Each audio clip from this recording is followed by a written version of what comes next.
श्रोतागण, ये उस समय की कहानी है जब शिव जी और पार्वती माता अलग अलग थे।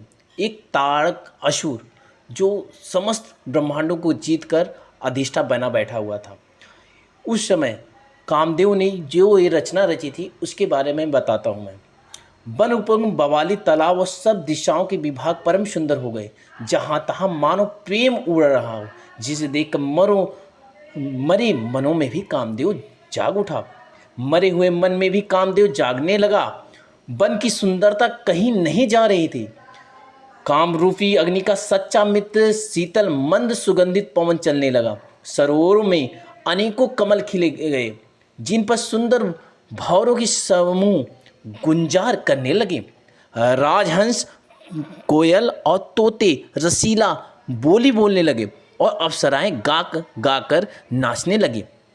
कामदेव की अपनी सेना समेत करोड़ों प्रकार की सब कलाएं करके हार गया, पर शिव जी की अचल समाध न डिगी। तब कामदेव क्रोधित हो उठा। आम के वृक्ष की एक सुंदर डाली देखकर मन में क्रोध से भरा हुआ कामदेव उस पर चढ़ गया। उसने पुष्प धनुष पर अपने बाण चढ़ाए। अत्यंत क्रोध से ताक कर उन्हें कान तक तान लिया। कामदेव ने तिरछ बाण छोड़े जो शिव जी के हृदय में लगे। तब उनकी समाध टूट गई और वे जाग गए। ईश्वर शिव जी के मन में बहुत क्षोभ हुआ। उन्होंने आंखें खोलकर सब ओर देखा। जब आम के पत्तों में कामदेव को देखा तो उन्हें बड़ा क्रोध हुआ, जिससे तीनों लोग कांप उठे। तब शिव जी ने तीसरा नेत्र खोला। उनके देखते ही कामदेव जलकर भस्म हो गया। जगत में बड़ा हाहाकार मच गया। देवता डर गए, दैत्य सुखी हुए। भोगी लोग काम सुख को याद करके चिंता करने लगे और साधक योगी निष्कंटक हो गए। कामदेव की स्त्री रति अपने पति की यह दशा सुनते ही मूर्छित हो गई।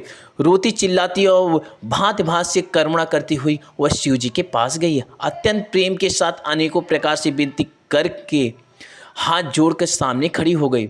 शीघ्र प्रसन्न होने वाले कृपाल शिव जी अबला को देखकर सुंदर वचन बोले, हे रति, अब से तेरे स्वामी का नाम अनंग होगा। वह बिना ही शरीर के सबको व्यापेगा। अब तू अपने पद से मिलने की बात सुन। जब पृथ्वी के बड़े भारी और भार को उतारने के लिए यदुवंश में श्री कृष्ण का अवतार होगा, तब तेरा पति उनके पुत्र के रूप में उत्पन्न होगा। मेरा यह वचन अन्यथा नहीं होगा। शिव जी के वचन सुनकर रति चली गई। अब दूसरी कथा बखान कर कहता हूँ कि ब्रह्मादि देवताओं ने ये सब समाचार सुने तो वे वैकुंठ को चले गए। फिर वहाँ से विष्णु और ब्रह्मा सहित सब देवता वहाँ गए जहाँ कृपा के धाम शिव जी थे। उन सबने शिव जी की अलग अलग स्तुति की। तब शशिभूषण शिव जी प्रसन्न हो गए। कृपा के समुद्र शिव जी बोले, हे देवताओं, कहिए आप किस लिए आए हैं। ब्रह्मा जी ने कहा, हे प्रभु, आप अंतर्यामी हैं, तदापि ये स्वामी भक्तिवश मैं आपसे विनती करता हूँ। हे शंकर,